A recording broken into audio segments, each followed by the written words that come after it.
Welcome to Almost Here, Round the Corner Future Technology podcasts with Richard Jacobs. Future technologies poised to transform our lives for better or worse are the focus of this podcast. Almost here means these technologies are now here and starting to be used, or just around the corner, from Bitcoin to artificial intelligence, 3D printing, blockchain, virtual reality, and more.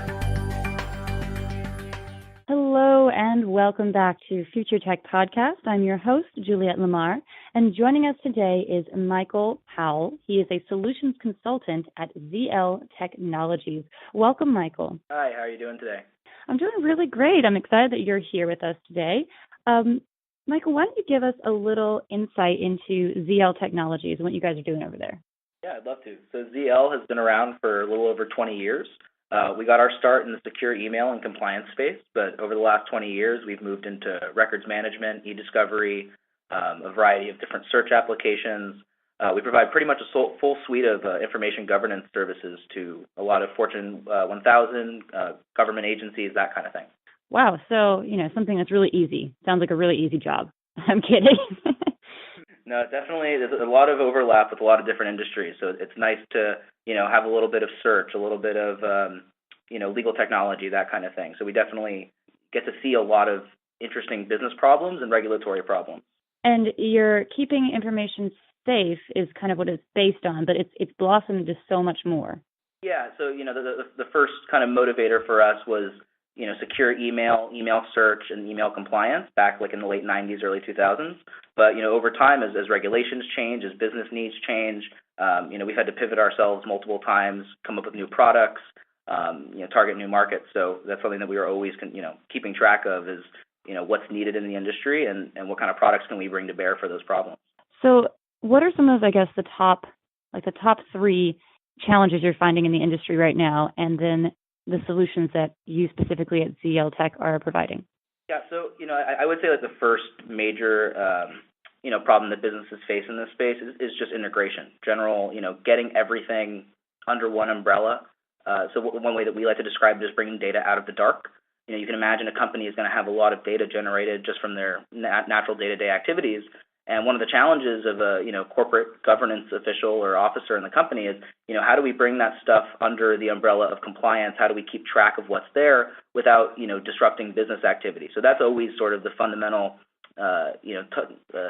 tension between the business and the legal/compliance needs.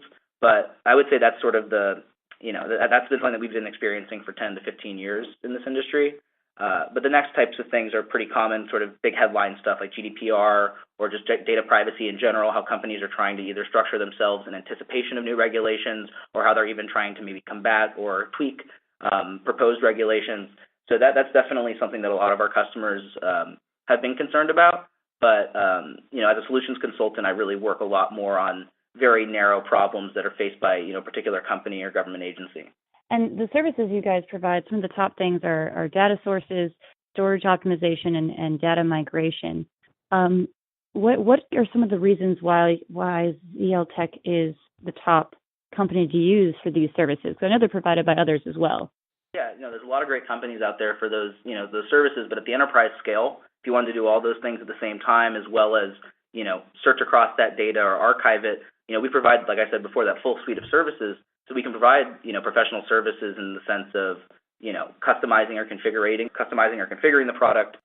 We can, work with very unique architectures at the enterprise level. So we bring to bear a lot of expertise in deployment and migration that a lot of other companies either don't have or are starting to build up. But, we've been in the industry for 20 years. So that definitely helps. Mm-hmm. The other thing that, sets us apart, I believe, is sort of the unified approach that we take, where we full text index everything. We have a lot of experience with different types of headers, different types of communications data.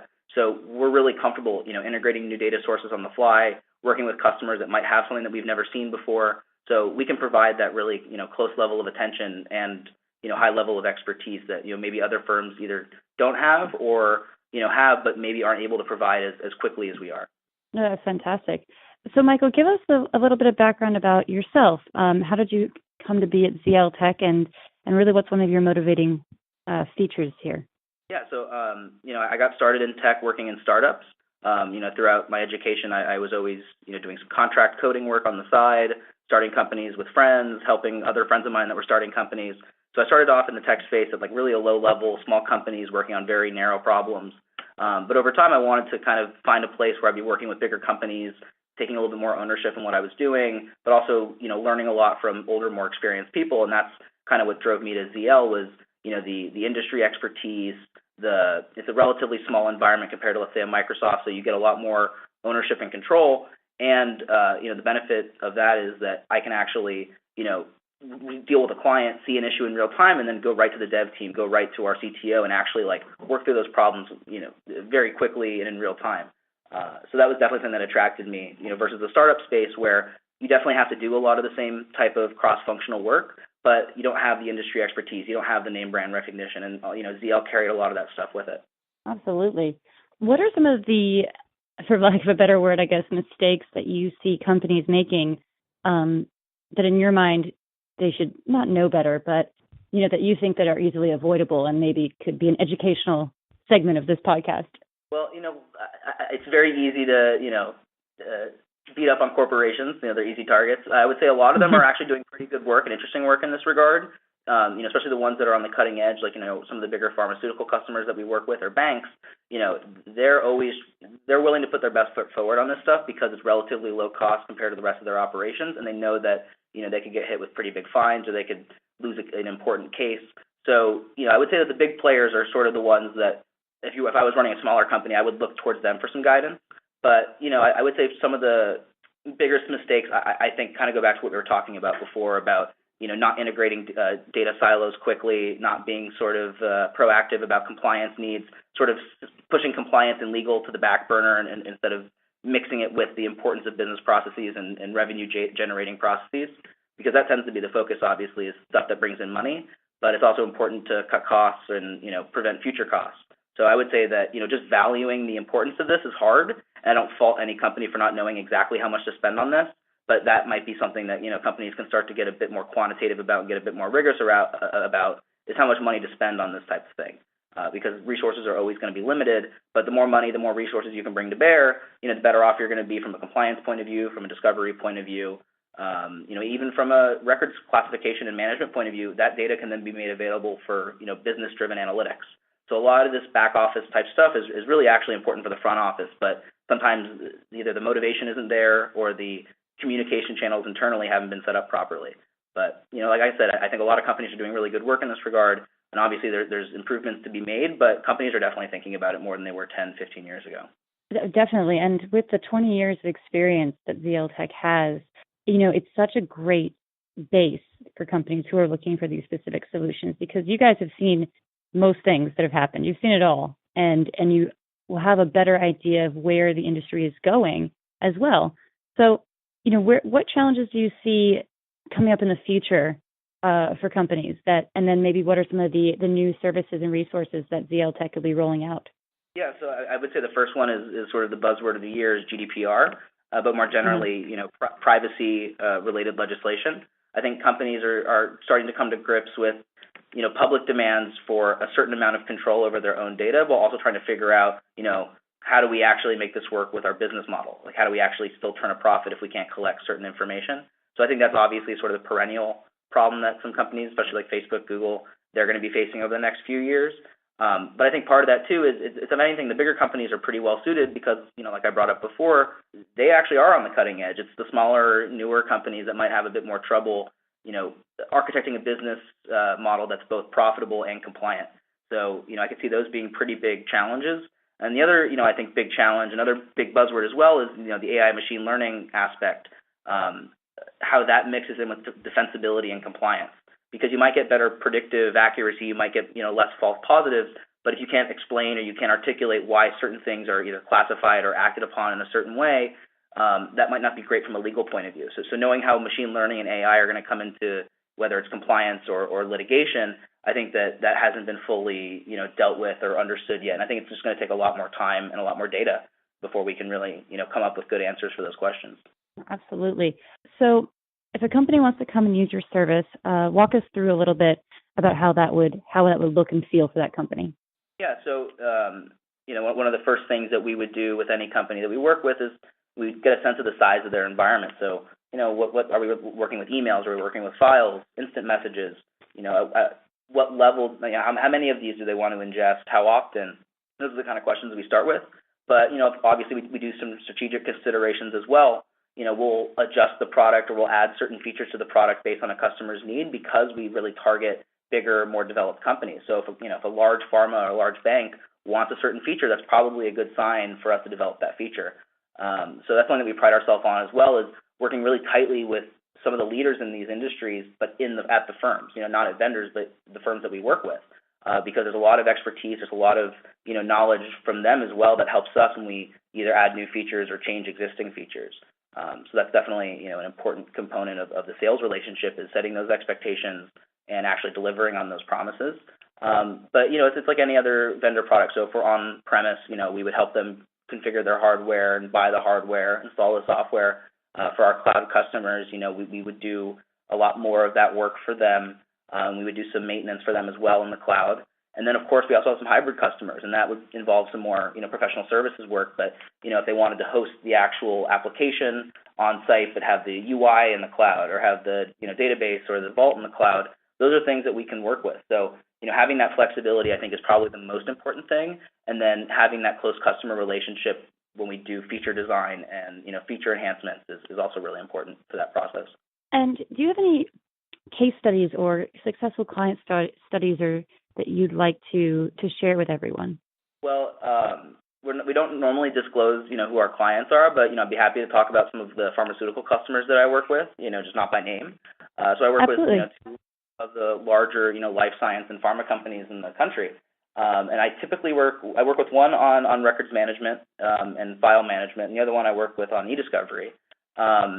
And, from a case point of view, one of the things to think about for eDiscovery is just the resources available. If you're trying to search across the entire enterprise, there are going to be limits that you hit, whether you're searching, a couple 100 billion emails or files, that can actually, hit up to some tight resource constraints. So, any improvements that you make have to be, weighted against how much it's going to cost you to make those improvements.